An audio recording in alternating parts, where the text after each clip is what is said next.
Playoff time, baby! I just knocked over a water bottle. That's how excited I am. Roll the intro. Range crush.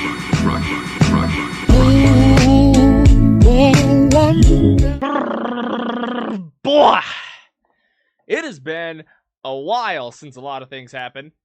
It's been a while since my last proper upload. I've been doing a lot of streaming, but it's been even longer since the Denver Broncos have made the NFL playoffs. What's going on, everyone? My name is Branson for this Crushin' It YouTube channel. If you enjoy the content and if you enjoy this video, a like would be appreciated. Now, without further ado, let's get right into this. Also, special thank you to Brandon Perna of That's Good Sports for letting me borrow his old points format. Yep, arbitrary point format coming back, and this one is gonna be fun. The Denver Broncos come into this game as the 7th seed with a 10-7 record. Bengals fans, you can cope as hard as you want. You should not have lost to New England in week 1 if you also wanted to get to 10 wins. Buffalo comes into this thing at 13-4. They are the 2 seed, sitting behind Kansas City. This game will be played at Buffalo. Buffalo gets home field advantage, and that will net them a half-point advantage to start things out. Buffalo is a hard place to play, and the Bills are undefeated at home this season. They have not lost at home since probably the playoffs. So So we are going to start things out with this head coaching matchup. It's the Battle of the Seans in Payton and McDermott, respectively. Sean Payton, second-year coach for the Denver Broncos, and he has them in the playoffs for the first time in 9 years. Obviously, last year they kind of had that winning streak, though they had already dug themselves into too deep of a hole to reasonably get out of even with that. While you've got Sean McDermott and the Bills, who are returning for another season of postseason football. They're here already. They have been seasoned veterans, and this is really when the Bills' season starts. All of the pressure is going to be on Buffalo. Now, this matchup is going to come down to coaching history and what they managed to do with the sum of their parts this year. Now, Sean Payton has a lifetime record of 9-8 over his coaching career, with a ring over the Colts in the 2009 season. He has turned the Broncos around in the 2 seasons that he has been their head coach, leading a washed Russell Wilson team to an 8-9 record after that aforementioned 1-5 start. While you've got, this season, Denver started out with losses in week 1 and week 2 to Seattle and Pittsburgh. They have gone 10-5 down the stretch. And that has led me to feel really confident that this team is continuing to grow and that this will be the worst that they ever be. Meanwhile, you've got Sean McDermott. Sean McDermott's just a good coach, man. Took over for Buffalo in 2017, led them back to the playoffs with Tyrod Taylor at the helm, had a down year in 2018, before it's been all Bills in the AFC East ever fucking since. Yeah, Bills are good. Bills are good. They have a winning culture. They are one of the winningest teams in the 2020s, and they are definitely one of the Super Bowl favorites with the likes of the Chiefs, Lions, and probably the Eagles. Not sure how a lot of people are feeling about the Eagles, but Saquon Barkley is kind of that guy. Now, both coaches definitely have their merits, but I'm willing to argue that Sean Payton has done a lot more, maybe not a lot more. He's done marginally more with less this season. He has led a team that is $89 million in dead cap hell, a team that has a lack of draft capital in the past couple of years due to that goddamn Russell Wilson trade. And we've seen some guys blossom under his watch here. I mean, Marvin Mims is starting to pick up and find himself a role in this offense, as well as being an all-pro punt returner. You've got Bo Nix, who Sean has done outstanding, beautiful work with to watch him blossom into this quarterback that has helped lead Denver back to the playoffs. While I do admit that Sean McDermott, while Sean McDermott is a great coach, I think I'm going to have to give this one to Sean Payton here. I think Payton does get the slight edge. The hardware is talking to me a little bit. The rookie quarterback situation is talking to me. And just wait until Denver has more money to get more talent into this core. That is going to be a quarter point advantage for Denver. Let's move on. Now, in terms of the Broncos offense versus the Bills defense matchup, I'm going to spoil it. Buffalo's going to get a .25 slide here, and I'll tell you why. Now, the Broncos offense has actually been shockingly okay, if not inconsistent, despite really that rough start in the first month in September. Their counting numbers aren't going to tell the entire story, but they have a rock-solid conversion rate, and they're playing a Buffalo defense that has actually been kind of really mediocre this season. They're a team that is surprisingly okay on third downs, and the Bills' defense is really, really bad on third down. They have one of the highest allowed conversion rates in the league. I want to say they're bottom 5, just off of the top of the dome. Not to mention, Denver has a really good offensive line.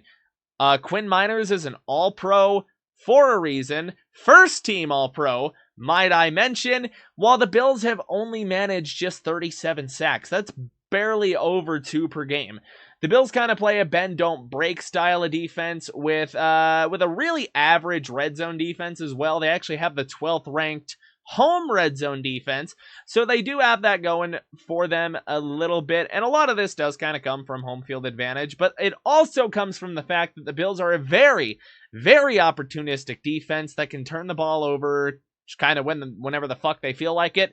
They have 9 different players with interceptions. They can force fumbles when they need them, and that is what is keeping me from calling this a wash, is because Buffalo has this defense that will turn you over on the slightest mistake, and you've got a Broncos team that I still feel is ironing out a lot of shit. Now, the Bills' run defense is kind of bad, so I think if Denver can keep the ball on the ground, which they have shown at times that it is just a complete not happening, this is not fucking happening, we can't run the ball. We have seen that from Denver. We have also seen really good in flashes from the Denver running game. I'm erring on the side of caution here a little bit, calling this, like I said, it's a .25 slide to Buffalo for the reasons of you got a rookie quarterback back there in his first playoff game. Historically, they don't do very good in their debut playoff game. You've got inconsistencies in the run game, and that's all I got for that matchup. Buffalo defense, just to hammer it in one more time, .25 slide. What about the Broncos defense versus this Buffalo offense? Let's find out. Now, to me, this is the most evenly matched matchup of the game. The Broncos defense has been incredible this year, though they have their flaws, but they lead the league in sacks by a wide margin. Now, this group will be taking on a Bills offensive line that has only allowed a ridiculously low 14 sacks this year in a 17-game regular season. And part of that number comes from Allen himself, I will admit that. He's mobile, he can break contact, and he knows when to find a rushing lane and take it, which will necessitate the Broncos pass rush to rush smart and selfless in this wild card bout. And that has been hammered in by Vance Joseph during his coordinator interviews and during that sort of stuff that the Broncos media does. Allen has also thrown just 6 interceptions, so Denver's going to have to find a way to get another turnover or 2 out of him. If you remember last year when Denver took on Buffalo, they picked him off twice. He has really tuned down the turnovers this year, so Denver's going to have to find a way to get a ball in the hands of someone like a Pat Surtain or someone like a Riley Moss, because you are going to need turnovers to win this game. And like I said earlier, my concern with Denver comes in the middle of the field, where teams have been carving up Justin Strnad and Cody Barton there in the center. The Bills have capable tight ends in Dawson Knox and Dalton Kincaid, who the latter hasn't exactly blossomed yet. Of course, the mantra is tight ends take like 3 years or something, and Brock Bowers is really the exception here. But that is how things sit. They are still capable targets, capable red zone targets, especially there in the middle of the field, and that's a mortal threat that Denver is going to have to find a way to bandage up here in this game. Now, the Bills' receiver room is interesting. You've got the likes of Khalil Shakir and Keon Coleman. They headline the group. And they are going to be put to a test against a very talented Broncos secondary, and they have also been outstanding this season. And this is a game that they could take over if all things shake out, if the pass rush is able to really get there and hem Allen into the pocket. Surtain's a potential defensive player of the year, so I'm not going to really comment on that. I think his work speaks for himself. But you've still got Riley Moss, who is coming off of a shaky Bengals game where he was kind of getting hoed by T. Higgins the whole time. And he played well against the Chiefs backups, and I do think that that's kind of the confidence booster he needs coming into this game. And then you've got Jaquan McMillan, who has been an outstanding slot guy for Denver. I think this secondary is capable of holding this Bills offense, at least this Bills receiver group, to pretty low numbers here, so that's going to make it difficult on Allen to find his favorite guys. Touching on the rush defense a little bit, Denver is only allowing 3.9 yards per carry, which is a really, really high placement in the league here. So look for them to really limit James Cook here the best that they can. He's an explosive threat, but I think in the running game, your real issue and point of emphasis is going to be Josh Allen in the red zone. Motherfucker has over 500 yards. He's averaging over 5 yards a carry, and he's got 12 goddamn rushing touchdowns. Allen can take over a game with just his legs, and like I said, his 12 rushing touchdowns are an absolute testament to that. So at the end of the day, and this might be crazy, okay, call me nuts, I'm going to call this a wash. I'm calling it a wash. I think Denver's secondary is more talented than the Bills' receivers, but I also really think that the Bills have a chance to kind of light some things up like a Christmas tree with Denver's flaws over the middle, while Allen himself, if James Cook can't really get much going in the running game, Josh Allen will be there to provide some fireworks in that front.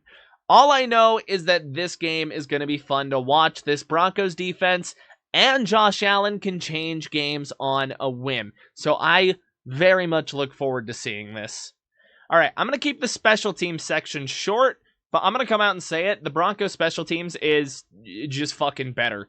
Marvin Mims is a Pro Bowl and an all-pro return man for a reason, while Riley Dixon has been a steady leg, and he has been really good at pinning teams inside of the 20. Bills are not a good punting team. They are 26 in net punt average, and they are not great at pinning teams inside of the 20 with their punter, while Tyler Bass, their field goal kicker, hasn't been the most reliable. He has missed 5 kicks. He's sitting at an 82.2% conversion rate on his field goals, while you've got Mr. Lutz, who is 31 of 34 for a 91.2% rating.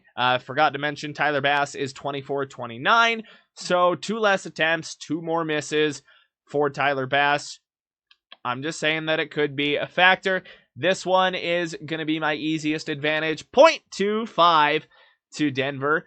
And really, just to end things out, it's like, I think Denver can win this thing. I don't think they will, but I definitely think they have a puncher's chance.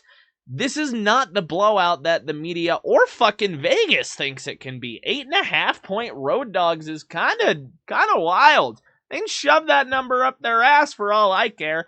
Now, me personally, I have 27-21 Bills, but don't be shocked if Denver pulls this thing out, Buffalo. Don't be shocked if Denver pulls this thing out, Cincinnati, as you cope and as you seethe even harder than you ever have before.